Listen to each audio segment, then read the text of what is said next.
And please welcome Matthew, who's about to speak next. Hiya. My name is Matthew De Abaitua. I need my presenter notes. Right. I'm a writer. I've published 3 science fiction novels that constitute a loose trilogy about artificial intelligence, capitalism, and the self. My imagination and myself, I'm irresponsible. I'm not required to be useful. And I don't understand everything that I say. I use strangeness. My stories are dream fictions, and they are rational fictions at the same time, and this should make you feel strange. Estrangement, making strange, is the aesthetic pleasure of science fiction.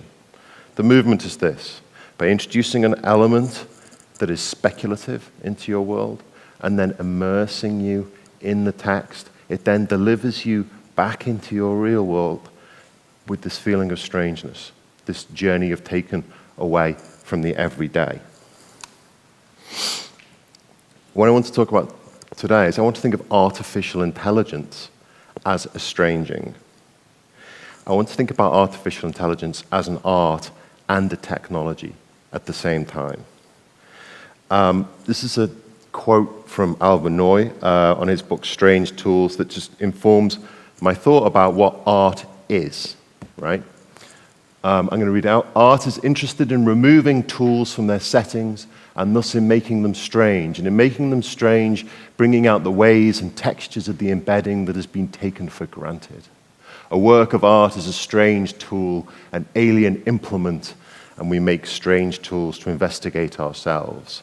So just if you mentally just put an AI into that space where the strange tool is, imagining what that might do to us. What Al Benoit is interested in is how technologies organize us. He makes the point that technologies are natural, like a beehive or a nest is a natural technology. Technologies are natural to us. We don't just use technologies, we also think through them. If you extend the boundaries of what a technology might be to include language, that makes it clear how impossible it would be to think without a technology, or even to exist without it. I want to think about science fiction and artificial intelligence as like on a continuum in which the arts and the technology are speaking to one another. I don't think you can think about artificial intelligence without thinking about science fiction. Okay? You can't think about artificial intelligence without thinking about HAL in 2001, or without thinking about Frankenstein. They're in a continuum.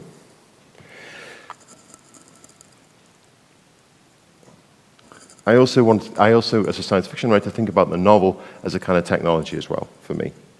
I don't write a novel to tell you what I think about anything. I don't write a novel to tell you what I think about artificial intelligence.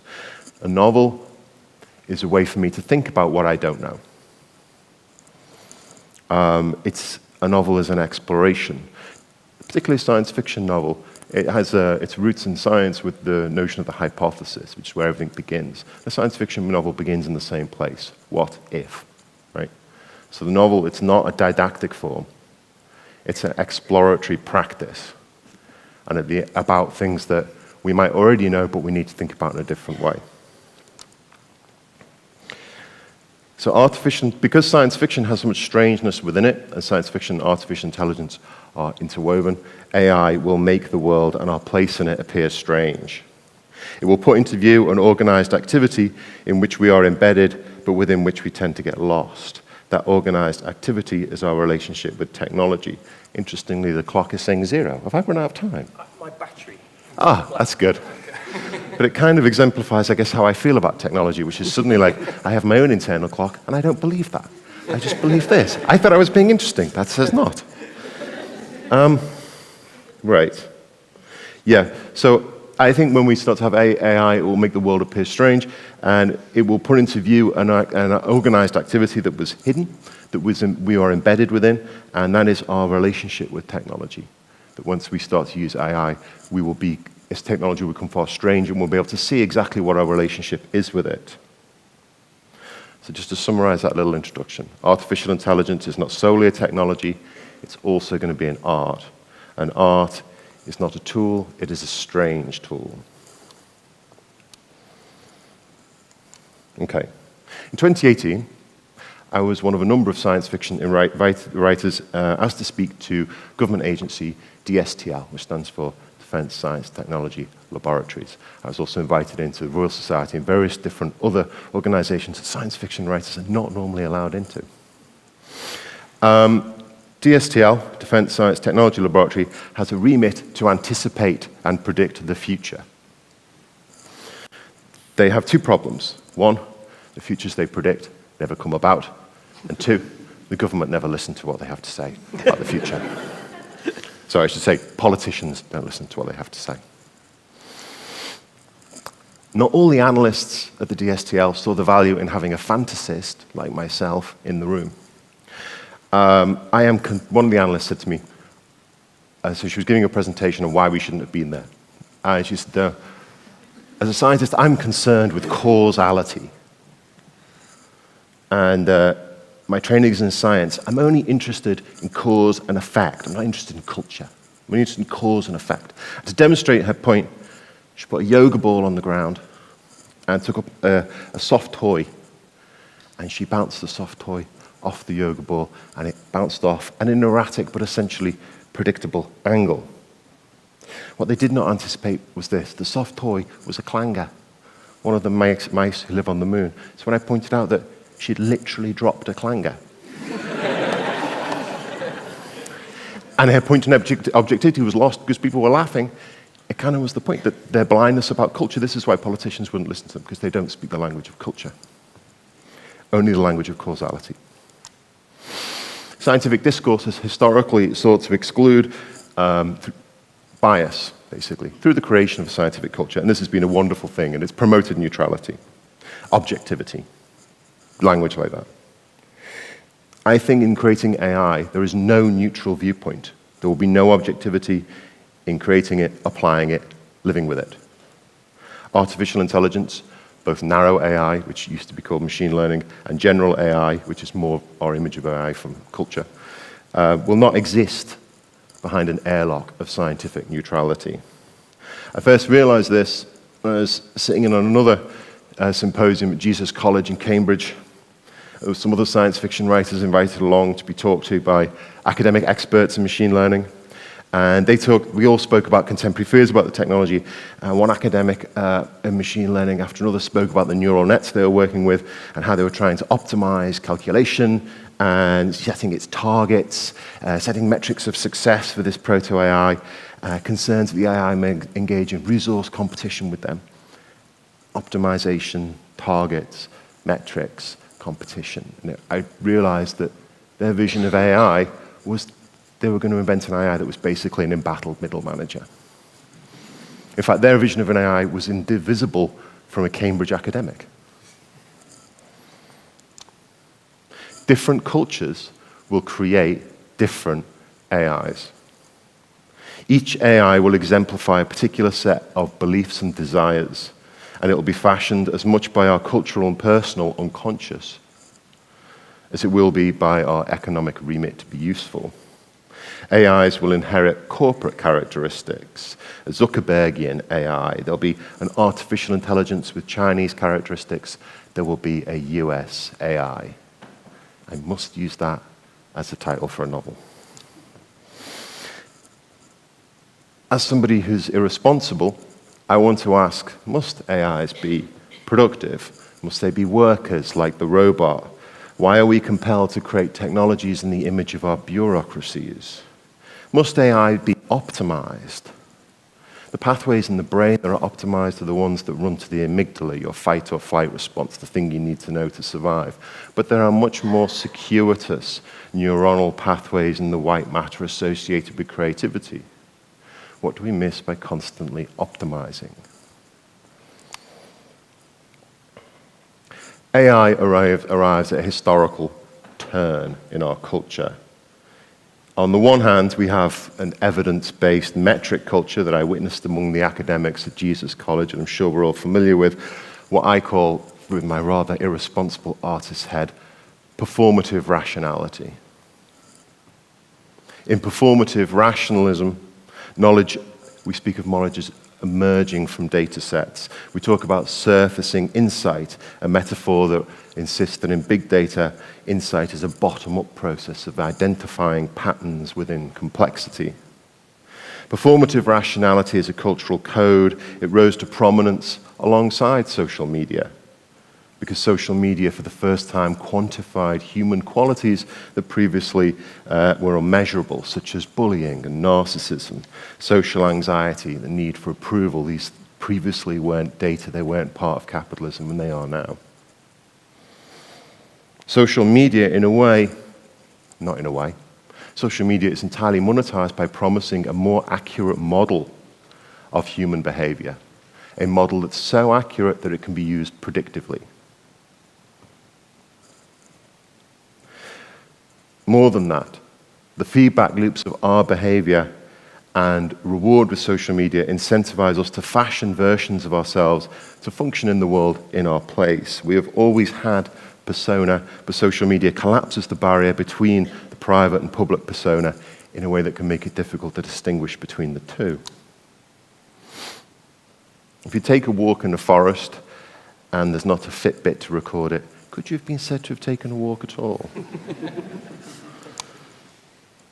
Humanity's been described as Homo faber, the human who is the maker. Social media provided a stark reminder that we could call ourselves Homo fabricatus, which I'm defining to mean we who are made by what we made, the tools of our tools.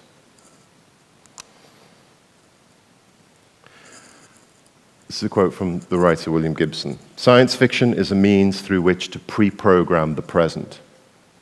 The future is a territory exploited by financial and corporate speculation, the future's industry. In a way, you could say we ran out of space to mine, so now we mine time, we mine the future. And from the future, we extract and refine concepts that can be used to create limits upon what is imaginable now. And science fiction is a means through which we... I just was going to order a flake. Yeah. So all predictions of future are about pre-programming the present, right? I think that's just the gist that I wish to say. I find that fascinating. There is no future that you can predict. You're using the future the image of the future as a tool in order to make only certain things imaginable now.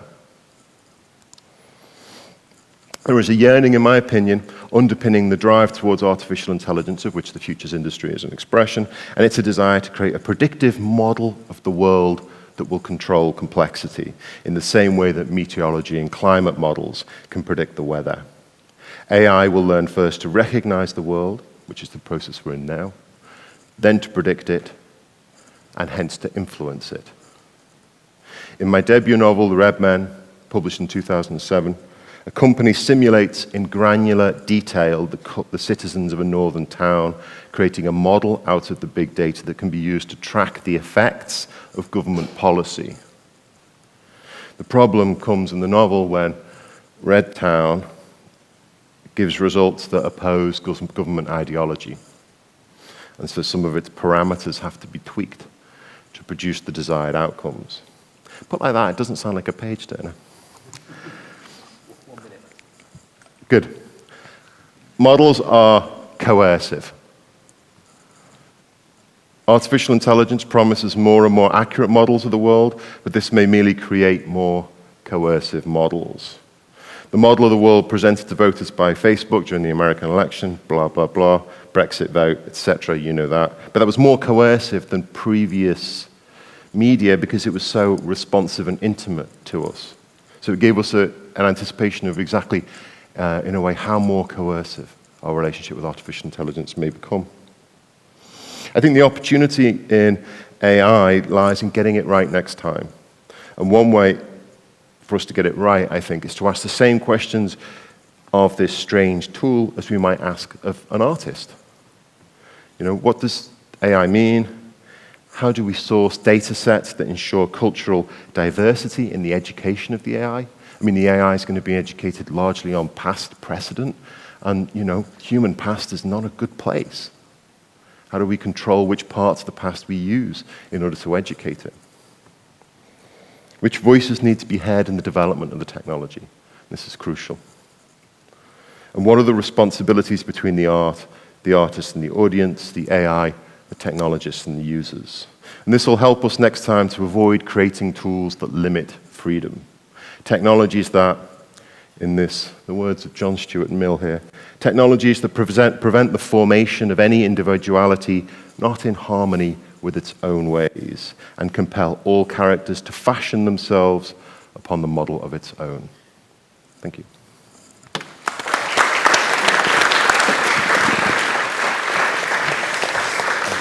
Thank you very much, and thank you for that lovely turn of phrase that kept summarizing things so neatly. There's little parcels of information, like saying that social media for the first time quantified some things that we couldn't measure or weren't visible before, and a penny drop for me. Thank you. You had this lovely description of what your work is, which is a way for you to think about what you don't know. Yeah. Do you have any advice or tools to offer to people in the audience that might help them think about what they don't know? Well, I was having a drink with a writer called Christopher Priest the other day. Do you know Christopher Priest? Wrote The Prestige, made into a very good movie. And he said to me, I couldn't do that thing you do where you go and give talks. He said, I'm not smart. I said, really? Because he's a genius writer. And I guess in our discussion, it came up really that the genius lies in story structure. The story structure is an accumulation of sort of millennia of thought about the human condition. And so that's a tool, a story structure, that you can use and explore that augments your ability. And I think with writing, it's not like you have an abstract idea and then you go and set it down. It is the act of doing it, the improvisation in the moment, and your relationship to the pre-existing forms like story structure that can produce something that's far better than you are.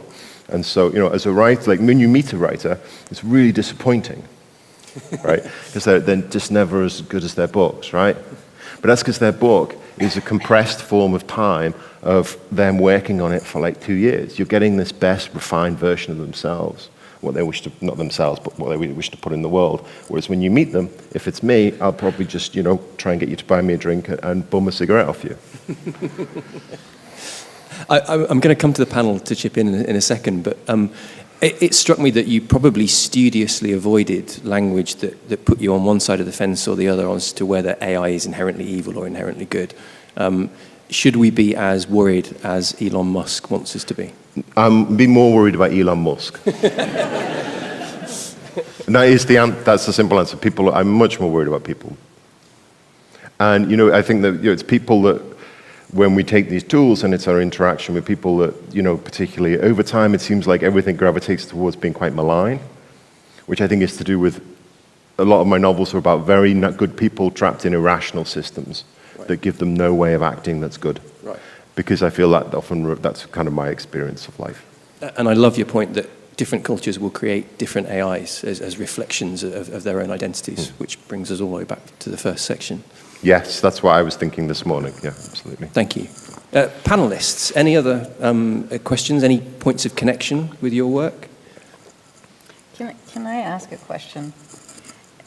In the heydays of the beginning of social media, people used to talk about active users versus passive users. Like if you just registered an account and then never looked at the service again, that was something that was of concern to companies. And then we kind of stopped talking about that entirely. And I wonder how much we flatten the experience. We flatten our experience of the data in order to make a more compelling point that's a false point about how people behave online. We don't even know if they're there. We don't even know how much they're there because we don't want to admit how little they actually might be using a service sometimes.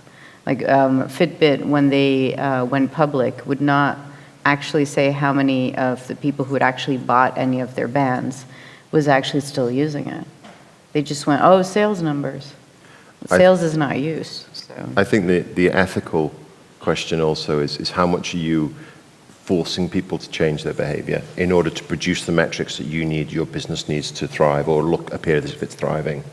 So we saw at one of the earlier presentations the various different risks, one of which was sort of, was it dopamine or, the certain technological behaviors that have physiological bad effects. But I think from a culture-wide, one thing that I am concerned with as a writer and somebody who creates books that people read and they have that sort of intimate experience, is that we're driving out behaviors that can't be measured because we can't be monetized. And I think that's a real ethical risk to the country. And one of the themes I think that's come up again and again in different talks today is people trying to reclaim the sense of an experience that wasn't being measured. And building on that, I've got a question here from the audience. I'm slipping seamlessly into the panel session. You say we'll get it right next time. Will we get the opportunity to get it right next time? So I think that relates to, I wrote a novel once in which the AIs in my novels are called emergences, right? By which it means that they emerge from huge interactions of data sets. They don't have a creator, they don't have a Dr. Frankenstein figure. So I think this is what we're alluding to, is the idea that something will emerge that we won't have control over, and that's why we wouldn't have choice. Now, I, as a fantasist, can say, yeah, that might happen. And as engineers, you might go, no, you'll just get a mess if you mesh together two data sets. You wouldn't necessarily get an AI or sentient being. That's really interesting, and that's actually where I was going to go with the last question to you, Alexandra, that we didn't have time for, was that IoT is kind of a Lego set. How do you build a standard for a Lego set that essentially creates other things? How do you predict what will emerge from the system that you're playing with just the building blocks of? On IoT, I think the only thing that people are really trying to drill at, and that's some of the standards I showed earlier, is everyone is holding on to security because it feels like, oh, I know what security looks like. Whereas I don't really know what good customer support looks like. I don't really know what good ethical data behavior looks like over the long term of a company that might sell to Google in 2 years. Yeah. So people kind of, out of the Lego set, people go, oh yeah, this piece feels more easier to address somehow. We've got good tools here, so we'll concentrate on this. And we've got the industry. We have, cybersecurity specialists available for sale. So, yeah. I've got one more question for the panel. Actually, this is straight to Tom. Legitimate publishers are struggling to compete for loyal online readership. In the long term, do you think quality content will win out over clickbait? Yes. For a start, I think clickbait is one of those words that's used quite like fake news. It had a specific meaning, and it's not really used to mean that anymore. So I have no idea if the questioner actually meant clickbait in the sense of a headline that withholds a crucial piece of information, so you have to click through from social media, or if they just mean stuff I don't like, which is what it normally means when people say it now. Yeah. I used to work for BuzzFeed, so I'm quite... I've got opinions on this. I think,